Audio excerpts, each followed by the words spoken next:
안녕하십니까. 지난번에 여러분의 강의를 거쳐서 여러분들이 많은 관심 가져주셔서 감사합니다.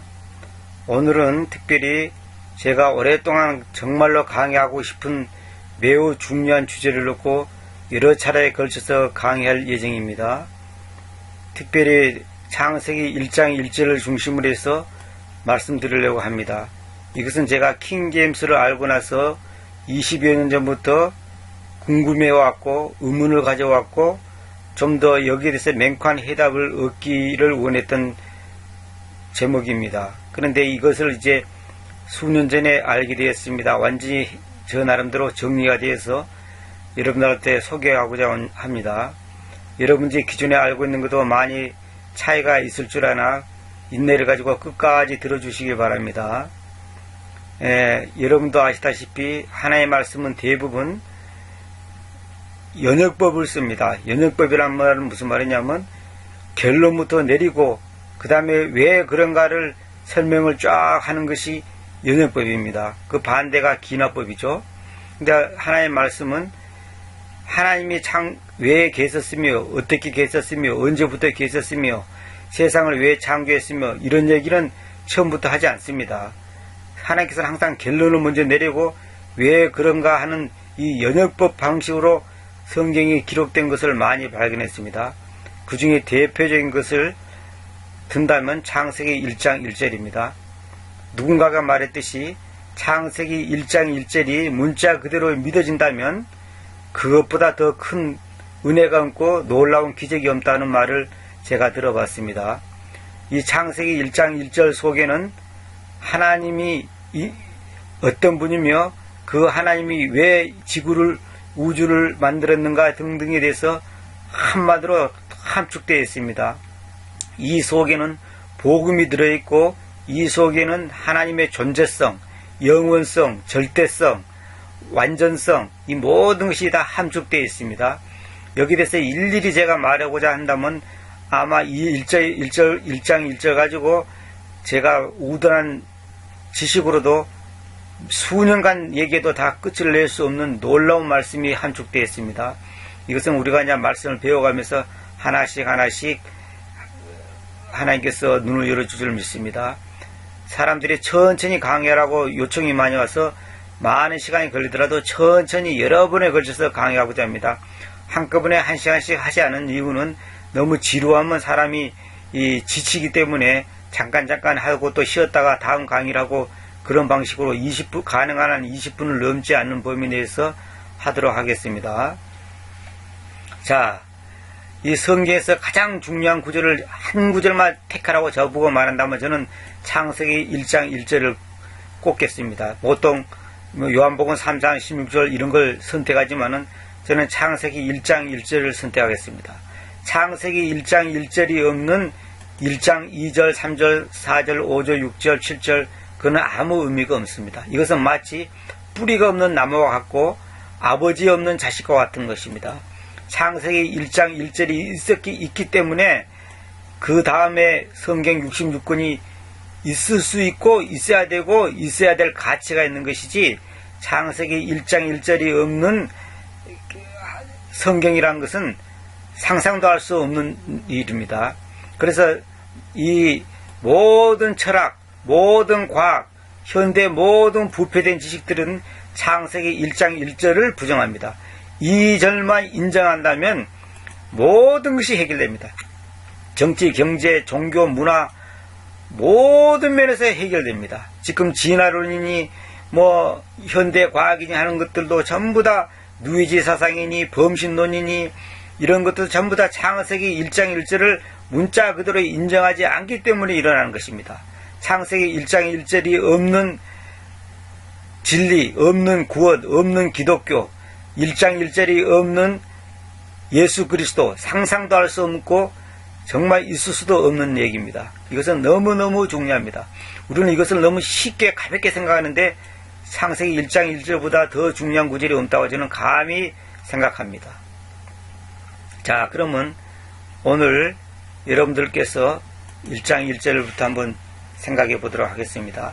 사실 창세기 1장 전체만 강의를 해서 명쾌하게 밝혀도 어마어마한 진리가 나옵니다.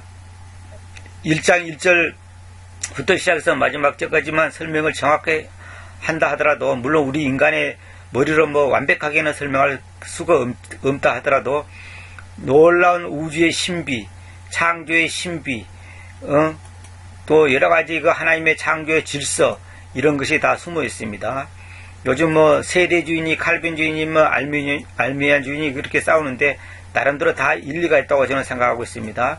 세대주의를 무조건 이단시하는 것도 잘못이고, 또 칼빈주의를 무조건 이단시하는 것도 잘못이고, 알미안주의를 무조건 이단시하는 것도 잘못입니다. 저는 그렇습니다. 어떤 주의라고 하는 것은 절대 잘못됐다고 봅니다. 어떤 주의를 붙이는 것은 옳지 않다고 봅니다. 단지 그러한 방식이 있고 그러한 해석법이 있고 그렇게 볼 수도 있다는 것이지, 그것을 하나의 교과서식으로 이렇게 못을 박는 것은 옳지 않고, 세대주의는 옳고 칼빈주의는 틀렸다, 칼빈주의는 옳고 세대주의는 틀렸다, 이렇게 하는 것은 옳지 않다고 봅니다. 나름대로 다 배울 점이 많고, 또 그 나름대로 체계가 있고, 또 그 깊이가 다 있다고 봅니다. 자, 이제 봅시다. 창세기 1장에 봅시다. In the beginning God created the heaven and the earth. 보세요. 이 부분에 대해서 제가 왜 서론이 기냐면, 제가 in the beginning을 처음 봤을 때 우리 개혁생계 전부 태초에 이렇게 되어 있는데, 저는 이것을 시초에 이렇게 처음에는 번역했거든요. 맨 처음 번역할 때는 시초에 이렇게 번역했는데, 점점점 번역하다 보니까 시초란 말이 적합하지 않구나, 그걸 제가 알게 됐습니다. 태초란 말은 아주 먼 옛날 그런 뜻 아닙니까? 아주 먼 옛날, 아주 맨 처음 그런 뜻 아닙니까? 맨 처음 그런 뜻 아닙니까? 그래서 이제 여기 킹음정은 처음에, 개혁성경은 태초에, 또 한경은 태초에, 또 기타 대부분 태초에라고 번역했는데, 저는 여기에 대해서 이제 조금 달리 생각하고 있습니다. 물론 이러한 표현을 이제 어법상으로는 뭐 일리도 있다고 하지만은, 저는 이것을 이제 그렇게 보지를 않고, 이것을 제가 사실 확신 가진 것은 한 10년도 채 안 됩니다. 그래서 제가 이걸 이제 확신 가지고 나름대로 정리해 봤는데, 여기서 이 비기닝이란 말은 모든 경우가 그런 것은 아니고, 비기닝은 기본적으로 시작이라는 뜻인데, 모든 경우가 그런 것은 아니고, 이 부분에 있어서, 창세기 1장 1절에 있어서의 이 인더 비기닝이 무엇인가, 저는 그걸 생각해 봤습니다. 특히 어떻게 창세기 성경 전체 66권에 그 많은 단어가 있고 그 많은 그 어휘가 있고 내용이 있는데, 어떻게 첫 글자에 인이라는 전치사가 올까? 히브리어로는 그 바라는 그 히브리어 발음이 나오는데, 바가 영어로는 인더입니다. 인더. 왜 인더가 맨 처음 나올까? 왜 인이라는 이 전치사, 인이라는 이 단어가 제일 먼저 나올까? 저는 상당히 옛날에 그게 궁금했습니다. 이것도 무슨 뜻이 있을 것이다. 하나님의 말씀은 우연이라는 것은 없고, 하나님의 말씀은 뭐 하다 보니까 그렇게 되고, 그런 것이 아니고 다 계획이 있고, 특별히 킹제임스 성경을 정말로 하나님의 주신 그 최고의 권위 있는 말씀으로 믿는 사람이라면 여기에 대해서 우리가 안이하게 생각해서는 안 된다고 봅니다. 인이란 말은 여러분도 아시다시피 영어 문법에서 3차원적인 그 공간을 나타내는 뜻입니다. 공간. 다시 말하면 액 같은 거는 점의 개념, 1차원의 점의 개념이라면, 오는 2차원적이고 선의 개념, 접촉, 선의 개념이고, 이는 3차원적으로 공간의 개념입니다. 어떤 공간, 내부, 안을 말할 때 인이라는 단어를 쓰지 않습니까? 성경에서 가장 많은 전치사 중에 하나가 이 인이라는 전치사입니다. 또 가장 중요하고, 제가 볼 때는 가장 중요합니다. 예수 안에, 진리 안에, 말씀 안에, 또 생명 안에, 그리스도 안에, 또 주님 안에, 이런 안이라는 표현이 굉장히 많습니다. 아주 많습니다. 이 안이라는 이 단어가 굉장히 많은데, 이것이 갖고 있는 깊은 뜻이 너무너무 많다고 저는 생각하고 있습니다. 근데 그 중에서도 창세기 1장 1절 가장 중요한 절 앞에 이 첫 번째 단어가 인이 나왔다는 것은 저는 놀라운 뜻이 있다고 봅니다. 이것은 뭐냐면, 우주를 창조하신 그 하나님의 그 섭리의 그 품속, 하나님의 품속 같다 할까요? 하나님의 그 어떤 그 숨은 그 어떤 뜻을 품은 어떤 그 뭡니까? 우리가 어머니의 품속 하듯이 하나님의 품속을 느끼는 것 같은 그런 걸 저는 개인적으로 느끼고 있습니다. 지나친 상상인지 모르지만은 여러분들도 여기에 대해서 한번 깊이 묵상해 보시기 바랍니다. 일단 이것을 번역한다면 보통 태초에 하나님이 천지를 창조하시니라 이렇게 번역되어 있죠. 대부분 처음에 하나님께서 하늘과 땅을 창조하시니라, 태초에 하나님께서 하늘과 땅을 창조하시니라 이렇게 되어 있죠. 근데 저는 이제 그렇게 생각하지 않고 in the beginning 같은 경우에 지금 이 부분에 대해서 얘기한 겁니다. 지금 모든 경우라고 지금 단정을 하면 안 됩니다. 이 부분에 같은 경우는 분명히 어떤 놀라운 비밀이 있을 거라고 생각하던 차에 말씀 속에서 그것이 입증되어 있기 때문에 여러분들 앞에 소개해 드리고자 합니다. in the beginning은 저는 이렇게 번역했습니다. 그 시작 안에서, 제가 이제 가로로 예수님이라 했죠. 내가 왜 예수님이라 했는지 차차 설명드리겠습니다. 그 시작 안에서 하나님께서 하늘과 지구를 창조하셨다. 자, 여기서 그 시작이란 것을 시간적 개념으로 볼 것이냐, 존재적 개념으로 볼 것이냐, 이것이 지금 관건입니다. 과연 이것이 시간적 개념이냐, 이것이 그 시작 안에서 이 말이 저는 그것이 아니라고 봅니다. 나중에 나오지만은 out of time이란 말이 있습니다. 시간 밖에서란 말이 있습니다.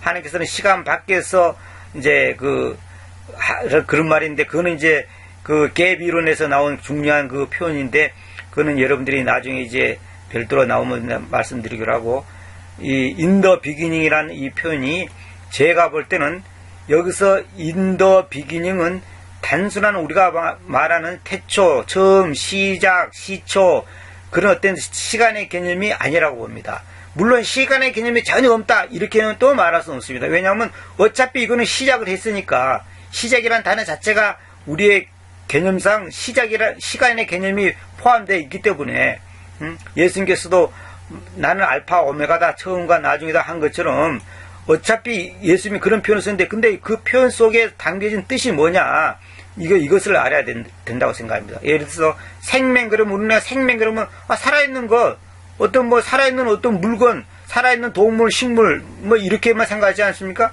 근데 그렇게 생각하면 안 되고, 이 성경에서 생명 그러면, 나의 생명 그러면 예수님을 말한 거단 말이에요. 나의 진리 그러면 예수님을 말한 거거든요. 또 나의 믿음 그러면 그 믿음이 예수님을 말한 거거든. 나의 말 그러면 그 말씀이 바로 예수님을 말한 거거든요. 그런 것처럼 그 시작이라는 것이 시간적인 시작의 의미도 있겠지만은 이것보다 더 깊은 것이 있다는 거죠. 우리는 그래서 생명 그러면 그냥 살아있는 거, 사는 거, 또 존재 이렇게만 쉽게 생각하는데, 그게 아니고 생명 그러면 벌써 예수님이 딱 생각나야 됩니다. 진리 그러면 예수님이 딱 생각나야 됩니다. 은혜, 말씀, 지혜, 지식 하면 예수님이 딱 생각나야 됩니다. 그와 마찬가지로 in the beginning은, 이 비기닝 속에는 분명히 나는 뜻이 있다고 봅니다. 그래서 이 비기닝을 제가 지금까지 말씀을 조사한 바에 의하면 예수님을 말하는 것이라는 거죠. 직접적으로. 그래서 저는 그걸 갖다가 정관사를 정확하게 살려가지고, 정관사를 살려서 in the beginning을 시작 안에서, 그 시작 안에서 이렇게 번역했습니다. 어떤 형제님은 이걸 이제 시작 안에서 그렇게 번역했는데, 그것도 좋다, 괜찮다고 생각합니다. 그렇게 번역한 것은 태초에, 처음에, 시초에 이런 것보다는 훨씬 나은 번역이라고 저는 개인적으로 생각합니다. 그러나 저는 그라는 정관사를 반드시 살려야 된다고 봅니다. 왜냐하면 이 시작은 보통 시작이 아니고, 흔해 빠진 그런 시작이 아니고 특별한 거라는 거죠. 이 부분에 있어 그렇습니다. 지금 이 창세기 1장 1절에 한해서 지금 그렇다는 것을 제가 여러분 앞에 먼저 말씀드렸죠. 자, 그 시작 안에서 하나님께서 천지를 창조했다, 하늘과 땅을 창조했다, 이렇게 그냥 단지 뒤어서리 그냥 땅 그렇게 생각하지 말고 구체적으로 하늘과 지구를 창조하셨다, 이렇게 보셔야 된다는 거죠. 왜냐하면 여기에 땅을 한 것은, 어떤 사람은 저보고 뭐라 하냐면 온 우주의 별들을 통칭해서 하나로 말하지 않냐 그렇게 말하는데, 절대 그런 것은 아니고, 여기서 하늘은 셋째 하늘, 소위 말해서 우리가 말하는 천당, 하나님이 계시는 곳을 말한 거고, 이 지구는 뭐냐면 지구, 인간이 머무는 곳을 말하는 겁니다. 그 다음에 여기서 중요한 것은 뭐냐면 하나님께서 그러면 뭐 히브리 좀 아는 분들이 엘로힘인데 엘로힘은 복수인데 뭐 하나님 들으라고 하는데 이 복수를 왜 뭐 저 단수로 했냐? 킹제임스 성경의 오역이다. 또 엘로힘은 뭐 거룩한 복수다. 뭐 장엄한 복수다. 무슨 권위 있는 복수다. 또 뭐 특수한 복수다. 뭐 여러 가지 말들이 많습니다. 근데 왜 엘로힘이라는 글자 자체에 힘이라는 의미가 복수 의미인데 왜 이게 단수로 썼냐? 이거는 뭐냐면 하나님의 절대성, 그러니까 하나님의 모든 하나님의 속성을 아우러서 한마디로 딱 표현하는 것이지, 하나님이 두 분, 세 분, 네 분, 다섯 분 있는 것이 아니에요. 하나님은 한 분이지, 하나님이 두 분, 세 분, 네 분, 다섯 분 이렇게 있는 거 절대 아닙니다. 그래서 어느 이단들은 이 부분을 설명할 때 뭐냐면, 엘로힘의 하나님의 비밀 해가지고 유튜브에 있는 것도 제가 봤는데, 거기서 말한 것은 뭐냐면, 자기들은 엘로힘의 하나님인데, 하나님은 어머니 하나님이 있고 아버지 하나님이 있다. 그 어머니 하나님은 누구고 아버지 하나님은 누구다. 아버지 하나님은 지금 죽어서 공중에 올라가가지고 지금 곧 내려오려고 지금 공중에 와 있다.